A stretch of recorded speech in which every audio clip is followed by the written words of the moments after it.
Hello, friends. When you were a small child, what did you want to be when you grew up? And to what degree, if any, were those goals, those visions of yourself as a grown up in the world influenced by the stories, by the characters, by the movies and books and other media that you loved, that you were influenced by as a child? And as you grew up, as your, visions for yourself became more rooted in reality, did you lose track of that inspiration from those stories that you loved as a child? Or even now as an adult, do you see the connections between the worldview, the inspiration, the thoughts and visions of yourself that were generated by those early sources of inspiration? Friends, welcome back to Heartscapes, where we are practicing the system of Reiki to be rooted, to be spacious, to feel connected, and to remember ourselves. My name is Michaela. Welcome back to the studio. These questions of vocation and how our thoughts about what we want to do and be in the world evolve over time, and whether or not they are influenced by the stories and other media that are important to us, particularly in childhood, is a topic that's just been on my mind lately. Partly because, as I shared in a previous video, this kind of time of year where the new year has started, where I'm visioning for my business, for my life, for the leisure that I want to do for the year to come. All of that is very fresh in my mind and in my activities at this time. And that's really, brought me to this place of thinking about what are the things that influence those choices and those trajectories in my life. And it felt like maybe an interesting conversation that we could have. I shared in my last video a fairly detailed description of the goals and visions that I have for my business, Heartscapes, for the coming year, and a little bit of a behind the scenes peek at a teeny tiny Reiki business and how we operate. And I guess I'm just kind of on that same wavelength of wanting to share with you a little bit behind the scenes. In this case, behind the scenes of my own life and how I came to do the work that I do in the world. The truth is, the work that I do in the world, practicing and teaching the system of Reiki, is directly influenced by some very specific stories from my childhood, stories that are still absolutely dear to me, and that I don't really get a chance to talk about that often. So, you know, I just thought we could spend a little bit of time having a bit of a story hour. Is this an opportunity for Michaela to fall down a rabbit hole and talk about comics for an hour? Maybe. We'll see. So, friends, buckle up. Let's talk about stories. So this conversation was really prompted on Christmas when a dear friend of our family who often spends Christmas with us asked if he could go get my box of comic books from the storage. He knows because we have a shared love of comics and sci-fi fantasy in all forms that I have this stash of comics from my childhood. A single box packed with comics that I collected, between about the ages of 7 and as a teenager. And, as you might already have started to glean from that introduction, honestly, I'm a big nerd. Just absolutely love comics, fantasy movies, science fiction, books that tell fantastical stories of adventure and magic and technology that brings us to incredible places. I find the imagination to be a place that I really like to spend a lot of time, and to find that balance between allowing the imagination to inform and guide me versus be a place to disappear into. And so comic books really did shape my early childhood explorations of the world beyond my immediate surroundings. Um, And, I have this box of like the ones that ended up being the most important to me over time. Over the years, I've let go many, many, many books that I've collected, but there was this kind of core stash of books. And so my friend came up and dragged them downstairs and opened them up, and we had a great time talking about these stories and really, reconnecting with the imagery, the art, the stories that were alive for me as a child. As a side note, a question that is of interest to me is, what makes an object a sacred object, and how do we keep that object alive in its sacredness rather than allowing it to kind of become a dead thing? And to me, the stories that inspire us, that stay with us over time, are sacred objects, whatever form they come in, whether it's orally transmitted or captured in a book or in a movie or in a painting or in a comic book. That these stories that really get inside of us and inspire us and help us to imagine the world beyond our immediate surroundings have a sacred quality to us in terms of our relationship with them. And this is why I kept this box of comics for so long. What I realized is that by keeping them all bound up in a box in the storage, they weren't as alive as they should be. My friend asked if he could buy the Batman comics that were in that box. Those are the ones that I tended to keep. And there was a part of me that wanted to hold on to them, right? To keep them in my possession because they're special to me.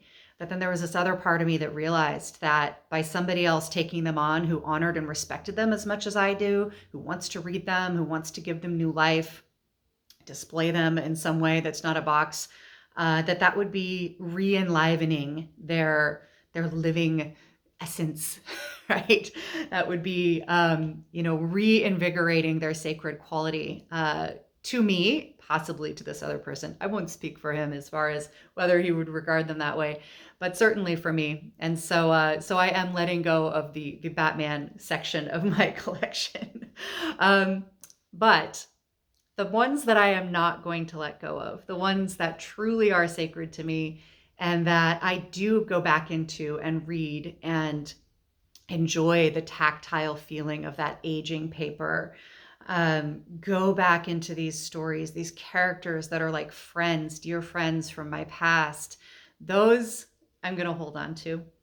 And that really begins with the very first comic book I ever bought at the Ashby Flea Market in Berkeley when I was probably 7 years old or so. A friend of mine saw this, vendor in the row of vendors at the flea market who had a bunch of comics and saw this one in particular.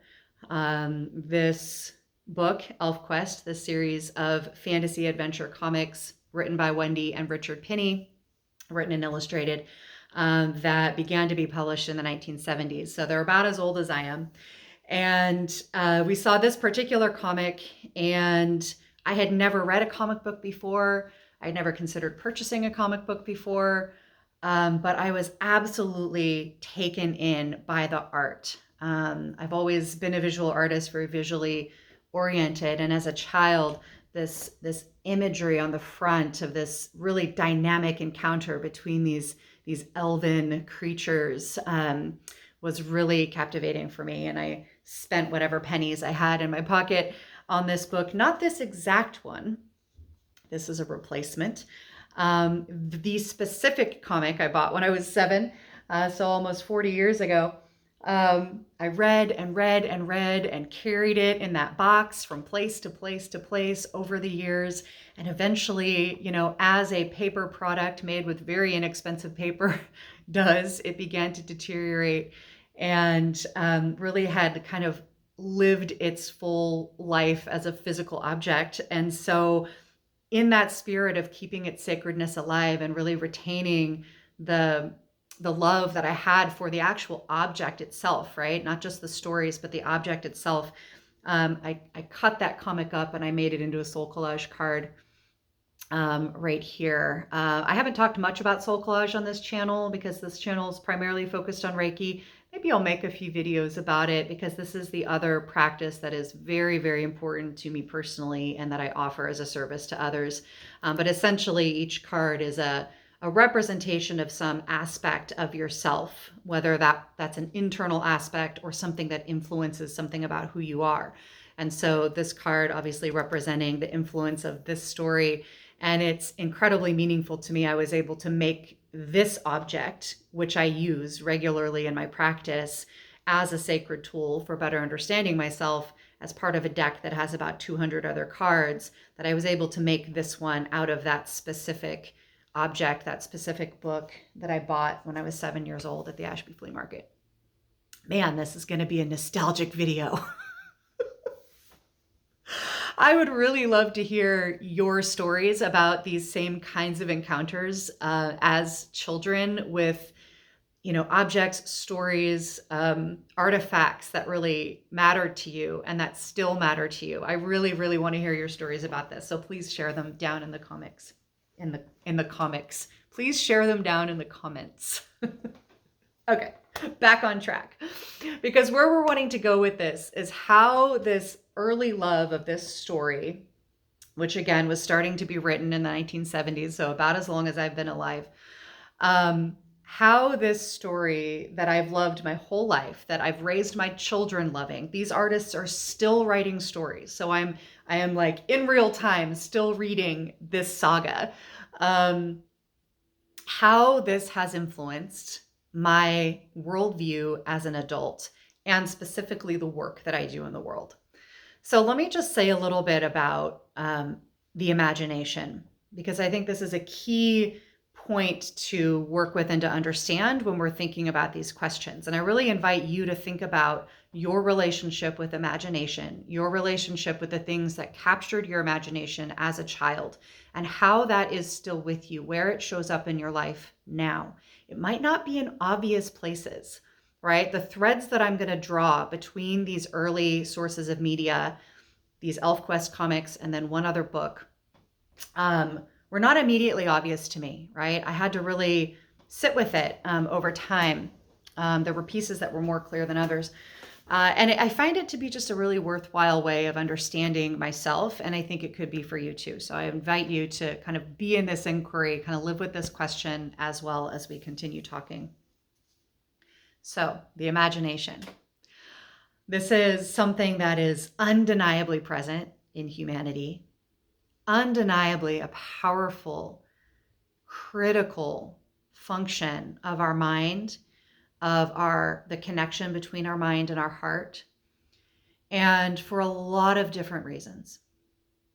Oftentimes, the reasons that we think about and focus on most are the ones that can be the most easily disregarded, particularly by people who see a strict divide between the way we are as children and the way that we are as adults. That there is this line that you cross as you're aging, where you're supposed to leave behind the childhood fantasy, the childhood mundanities, and step into some form of mature adulthood that is very different from that. And I fundamentally disagree with this perspective. Because the imagination and the ways in which our imagination helps us to understand the world, helps us to envision aspects of the world that are not immediately present, not only in physical space, right? Imagine different cultures, different time periods, different ways of being, different types of people and types of thought, but also to imagine where we are heading in our life. It's how we can make plans. It's how we can, move from where we are to where we want to be, right? It's how we can motivate ourselves to do really hard things like going to college or, traveling or, whatever difficult thing our life is presenting to us that we have to get through in order to get to where we want to be in our life requires us to be able to imagine it, to be able to form in our mind and our heart and our physical body, the connection between those things, a sense, a lived and felt sense of something that does not currently exist. And we can see the practicality of that in terms of our direct experience. But I would propose that it's just as important to be able to do that, to have that felt sense in our mind, our heart, and our body of things that are absolutely fantastical, right?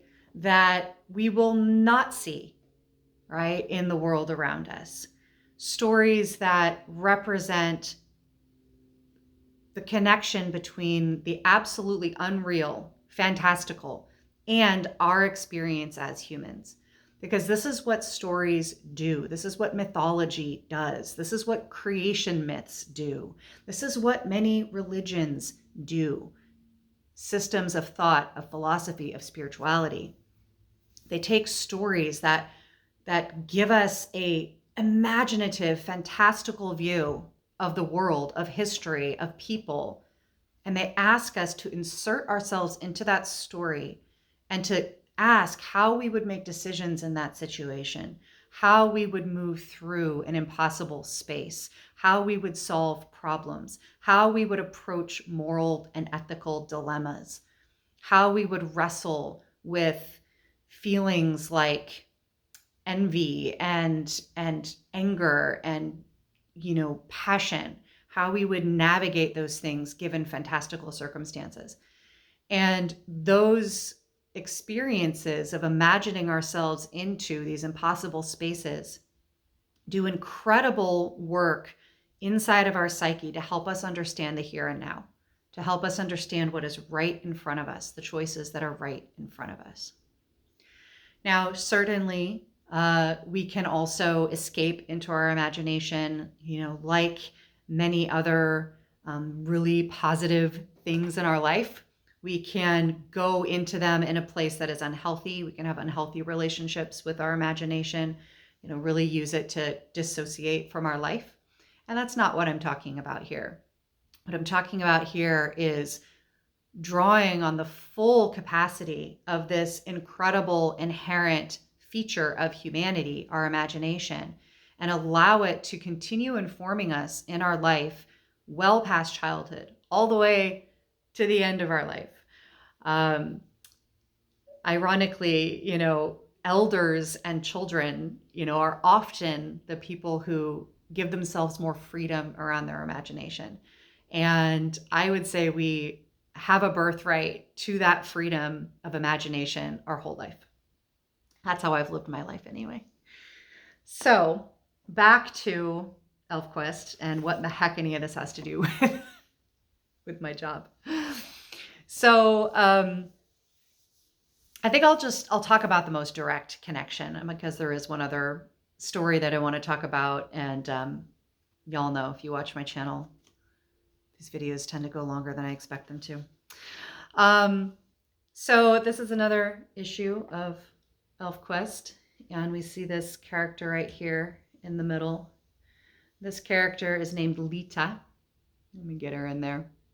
One of these days, y'all, I'm gonna, and one of these days soon, it's on my 2023 goals to get some proper video editing software so I can smooth in an image, right? Edit it in, put a little music on it, right? Make it all fancy. For right now, I can just hold it up to the lens.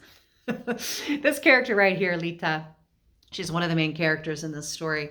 And she is a healer. Her magical power is to heal people's physical bodies by the power of her touch and her mind. Heal their physical bodies, heal them emotionally, do some interesting things with their magical powers. But in essence, she is a healer. And as such, she is revered in her communities. Most of the elves in this story have some sort of magical abilities. Healing is one that is rather rare. And so she's very revered, very wise character in this story, and central to the story. And, is also one of the older characters. She's very mature. She has an outlook on life that comes from a lot of life lived, and just really holds this kind of powerful matronly position in the story that I was very drawn to as a child. She has qualities that I really admired, that I wanted to cultivate in myself. So just qualities of her personality, again, being very mature, very wise, a person that others looked up to, not only for her healing abilities, but for her wisdom. She's also very brave, very powerful, steps into adventure very readily, as characters in these sorts of stories often do. Very creative, very willing to change and evolve and pivot as the situations change. And so many qualities that felt very different from how I experienced myself as a child, and that things that I really aspired to. Her ability to heal other people with her hands was not explicitly something that I initially was drawn to, right? It was more her character, her presence. But over time, that character and that presence really blended with this magical gift of healing in a way that became meaningful to me. I did not have any overt interest in the job market that you could call healing. I wasn't interested in medicine. I wasn't interested in at the time, I didn't even know about the world of spiritual healing. It just wasn't a realm that I was interested in. I was an artist. I was a nerd. I wanted to make comic books. I wanted to, I envisioned myself as an artist. So my explicit career goals were more around, creating things like this as an artist than it was to emulate the characters in the book, other than the qualities of their personality that I admired. And those stories, again, staying with me my whole life, when I got to the point in my life where I really needed to confront my own need for healing. I've told that story in other videos, kind of what brought me to practicing the system of Reiki, that it really came from my own need to, turn inward and process and heal from some deep things inside. And, wanting to share that with other people. That was something that happened organically over time out of the circumstances of my life, not out of an intentional goal that I had to step into this line of work, right? It was very much about my own personal process. And eventually, over time, over several years of working with Reiki, it became more of a vision to do this work in the world as part of my job. And when I was in one of the first Reiki classes that I took, where we're learning Tenohira, the hands-on healing aspect of Reiki. At the time, I was studying Western Reiki, and that is the primary focus of Western Reiki, is the Tenohira, hands-on healing. The word Tenohira translates from Japanese as palm healing. It is one of 5 elements of the system of Reiki. It is not the only element. It is not the most important element. I'm working through a video series really breaking down those 5 elements and kind of what they mean from their original tradition. I'll put a link to that playlist down below. And I share a lot more about Tenohira and what it means in connection with the rest of the system of Reiki and the goals of the system to live our lives in an enlightened way as an embodiment of the precepts. But at the time that I was studying, the primary emphasis of my studies was Tenohira, was hands-on healing. And I'm in this class, and all of a sudden it strikes me, like, this is Lita, right? This is that character that I loved and revered so much, right? Her magical ability was hands-on healing. That was not something I aspired to at the time. But here I am, the happenstance of my life has taken me to this point where I'm actively learning, our human version of that capacity. And I texted my daughter, my older daughter, who, as I said, I also raised on these stories. And I said, Gaia, I'm learning how to be Lita in this class. And she was like, I don't know, she was a teenager at the time, and she kind of sent back an eye roll, like, okay, whatever, mom. Yeah, okay, you're learning how to be Lita, whatever, weirdo, you know?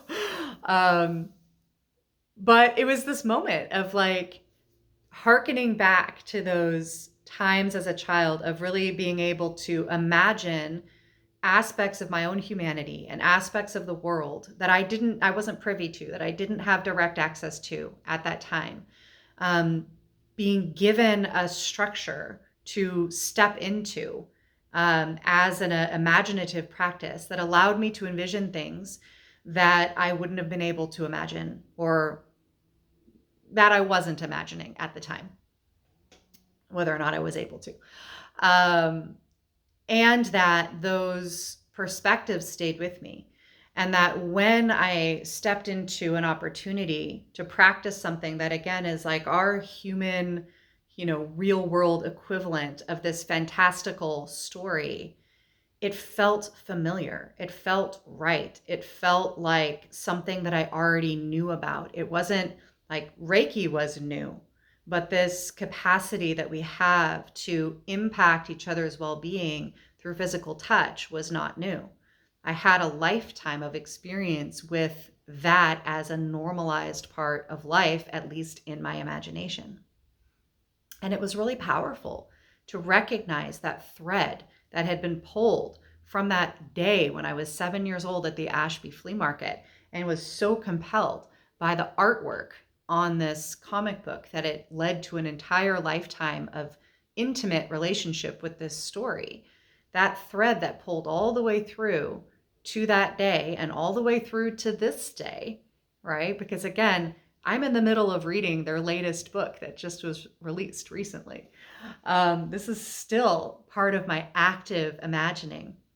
And I can see the way the themes in this story have evolved right along with me over time. Like the political and social and spiritual worldviews that these authors and artists have really tracked along with mine. And so the stories that they're writing now are such an incredible manifestation of that evolution over time. It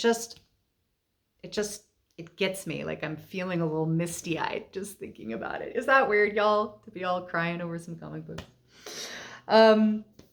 So that's the first and a very important piece. That's where I originally kind of got this idea to share this story with you, was looking back at these books. But then I started to think, the healing aspect, or the hands-on healing aspect of Reiki that is so directly tied to ElfQuest and that particular character of Lita is one side of my vocational trajectory. The other side, which is almost the more consistent side, meaning this particular aspect of my work life has been present in almost every job I've ever had, no matter what the content of the job, which has been quite varied over my lifetime. There's always this same piece, this thread that's been pulled through this whole time. And that is the thread of teaching.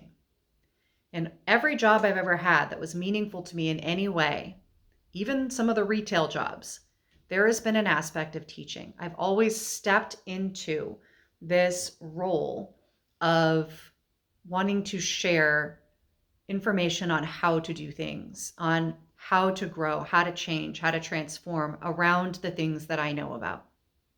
And over time, those things expanding.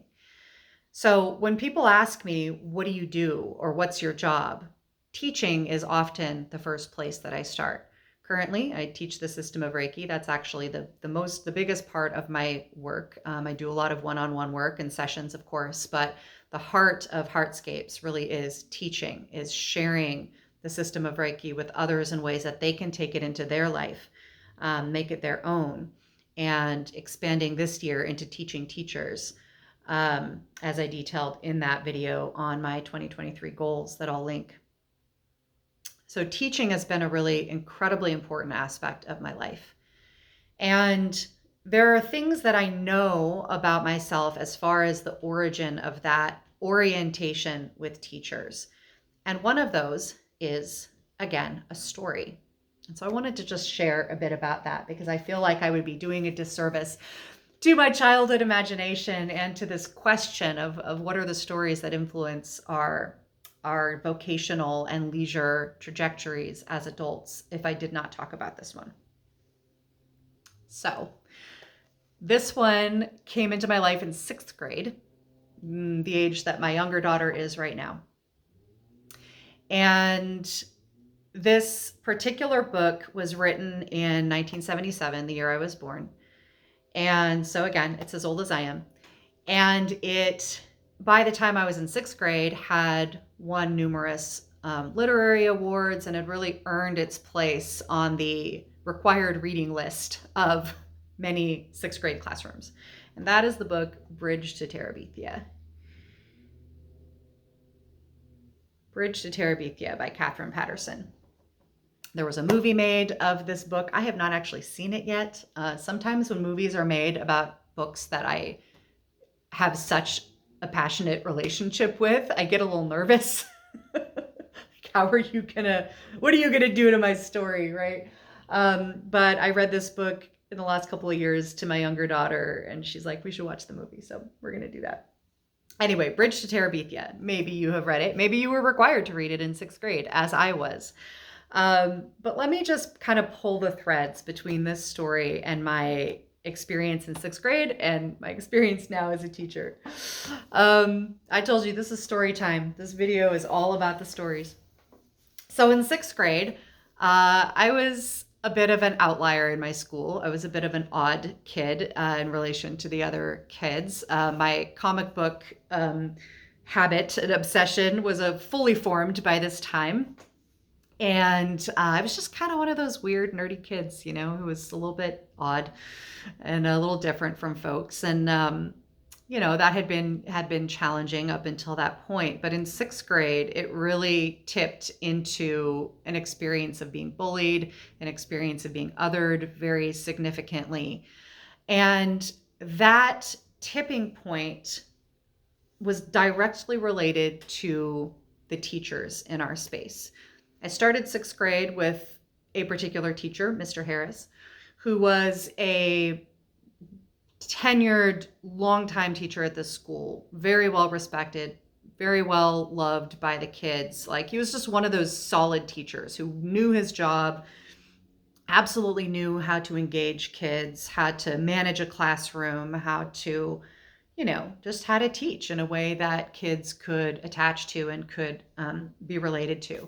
And I had been excited to get to be in his classroom, knowing that, he had a reputation as being a great teacher. And tragically, a few months into, I guess it was a few months. Time is, okay, my brain now, I'm not quite sure exactly the timeline, but I feel like it was within the first half of the school year.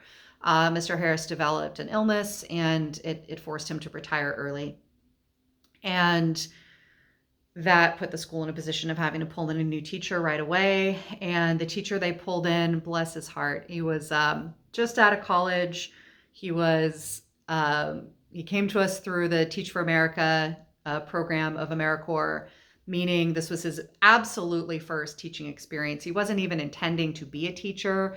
Teach for America gives you the opportunity to get real world experience, applying something about your college degree. And for some people that leads to a teaching career. My brother Sam was going to go to school to be a movie director. His degree was in filmmaking, but did a year of Teach for America and fell in love, and he's been a 5th grade teacher ever since. But this guy was not heading into teaching. He was in this space temporarily heading to other things. And he was put in a very challenging situation, a very challenging classroom, in a very challenging school. And he was in over his head, like way over his head. Like, really, could barely teach us anything. Like, I got no math education in 6th grade. I went into middle school so far behind. And I really, firstly, was kind of grieving the loss of this great teacher that I had looked forward to being with, and who I had experienced creating a container of safety and learning, in his classroom, where even me as a little weirdo kid who, kind of got teased and, whatever, felt safe to just, be myself in his classroom. And to have this radical change to someone who could not manage the classroom, who could not hold a safe space for people, and who literally didn't necessarily feel safe himself, and really kind of let things get out of control inside of this classroom, which again for me meant that the teasing tipped over into really intense bullying. And so that loss of safety, and that descent into a really, really, really painful and difficult year. Like, I carried trauma from it. There was a lot of violent bullying that I experienced, was directly tied in my mind to the teaching experience in that classroom. And I found myself really orienting towards the teacher as that pillar of not only learning, but also of safety. And really developing an awareness of what it means to create a container that people can feel rooted and grounded and safe enough inside of to actually learn. And that when that happens, it's amazing. It feels amazing to be in that kind of container, particularly if we layer on a teacher who really encourages people to be themselves, encourages people to express themselves, that don't have a narrow vision of how a child should be, but really allows for the full range of human expression, right, in children or in adults, whoever it is we're teaching. I'd had this stark contrast between that kind of teacher and a teacher who could not hold that kind of space. At the same time, one of the few things that this new teacher did accomplish that year was to teach this book. At least he accomplished it with me, because I dived into this book with my whole self and fell in love with it, and for years would reread this book every year, and I still reread it from time to time. This is the story of children's imagination and the way in which the imagination does the things that I opened this video talking about, giving us a way of understanding the world beyond our immediate experience, of casting ourselves into that world that is so different from our direct experience, that it opens up our worldview, it opens up our belief in what's possible, and it opens up goals and visions for ourselves that we would not have otherwise been able to touch. It's also the story of friendship and the way that imagination and friendship come together in some incredibly important ways, particularly for children, but for all of us as well. It's the story of Jesse, a kid who lives in a rural area in the 1970s. Again, this was written in 1977, the year I was born. Has a very narrow understanding of the world. Very, just he knows the community that he's from. And he's that weird little kid, right? He's that kid who's an artist. He loves to draw. He loves to run. He loves to use his imagination in all of the ways that he's able. He's finding any story that he can, any image that he can to inspire him from the sources available to him. And he is absolutely motivated by that, but also keeps all of that hidden from his family, from his classmates, cannot be his true and full self because of the limited worldview that he lives inside of. And then a new kid comes to town, Leslie, and she is from the big city. Her parents are academics, they're teachers and writers. They've traveled the world. And all of a sudden, this kid, Jess, who's only ever been able to see artwork that's just in his local library, he's got a friend who's been to museums in Europe, in New York, and who's seen things that he can only imagine. And she has a very well-developed imagination. And together they create this imaginative world called Terabithia that allows them to explore their friendship, explore their daily experience in life, and explore the world beyond their immediate surroundings in ways that change their lives. For Jess, this has a very different impact than it does for Leslie. And as you maybe can already guess, I strongly identified with Jess as that odd little artist kid who didn't fit in, with his peers, and who escaped into imagination as the way of coping with that.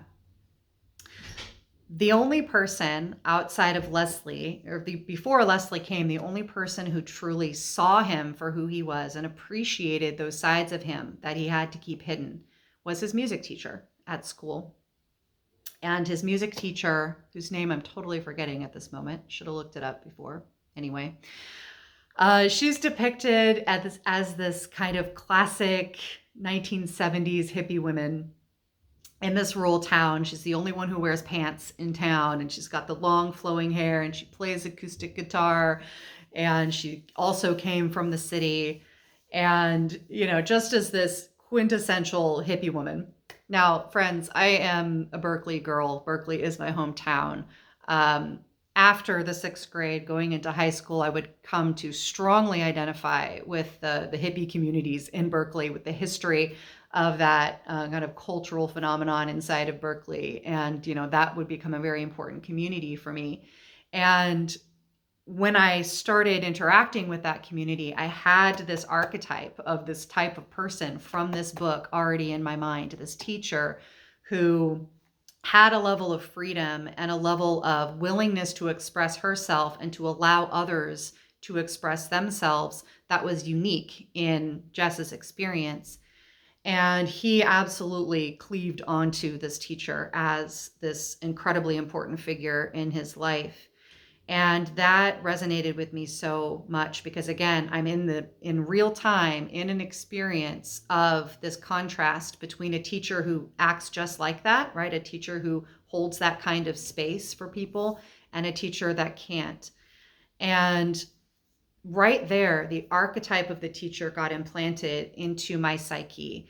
And the way in which a teacher holds a sacred space for a person to grow and to become themselves. And I had teachers like that moving forward. High school was really rough. I got really bad grades, except in my art class and my English class. And those two teachers, so I had the same teachers all throughout high school, were so important to me, right? Because they were the ones who validated my experience and my gifts and who I was. And in ways that I hadn't experienced very much before, and in ways that honestly saved me through, a really challenging high school experience. I was able to return to this kind of center of gravity that all of these ways in which I feel different, I feel strange, I feel odd, I feel bad, I feel wrong in relationship to other people around me, those are the things that are being validated by these teachers. I feel like they see me, right? They understand the parts about me that are valuable, at least that I find valuable. They're able to see them, acknowledge them, and stand up for them, in communities of learning with other students, right? Really speak on behalf of the value that I brought into the classroom when I felt very worthless at that time. And again, that stayed with me, that archetype of the teacher as somebody who holds a safe space, a creative space that validates who a person is and allows them to explore who they are in ways that are meaningful for them and allows them to grow and change. That's what a teacher is, right? In my mind. And as I moved out into the workplace, I, wasn't consciously thinking about that. That wasn't like, oh, because of that, I want to be a teacher. I didn't have any ambition to be a teacher. Again, my main ambition, my main goal for myself for most of my childhood and into my early 20s was to be an artist. I apprenticed as a tattoo artist. I went to art school for a short period of time. Like that was what I was consciously focused on. And that didn't pan out. But what did pan out is over and over again, in whatever role I found myself in, I became a teacher. And it wasn't until years later that I noticed that pattern. So you might have patterns in your life and your trajectory that aren't immediately clear as they're working themselves out in real time, but that you can look back on and see. There was a book that really powerfully influenced this and actually made me pause and do this reflecting. It's called Let Your Life Speak by Parker Palmer. And wonderful little book about vocation and about his journey. And he had the same realization that no matter what job he was doing throughout his whole life and throughout his struggles to really find what his true vocation was, in all of those manifestations of work, he was always teaching. And so ultimately, teacher is what he is, and it doesn't matter the subject. The subject's going to be whatever, it is in the moment, but the essence, the identity is teacher.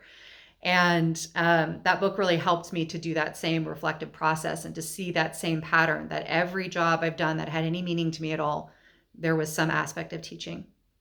And I can trace that passion and that valuing and that understanding of the archetype of the teacher and what that looks like to me, which was going to be very different than it looks to other people. Other people might have a very different archetype of a teacher in their mind. For me, it traces back to this book and to the coincidence, happenstance, or mystical coinciding of my lived experience in 6th grade that was so intensely shaped by the teachers who were present then, and the depiction of a teacher really saving this child from doom and depression, right? And just feeling himself to be so outside of the norm that he was no good, right? Saving him from that by validating who he was.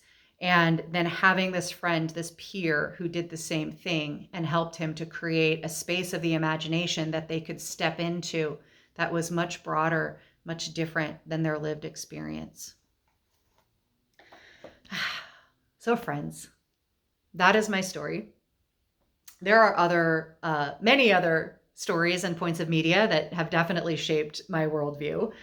But these are the two that first of all are just incredibly dear to me. Like, these stories just mean so much to me and have the most direct, easily traced thread from those early experiences with these stories to my current present day life and my current present day vocation. And that is fascinating to me.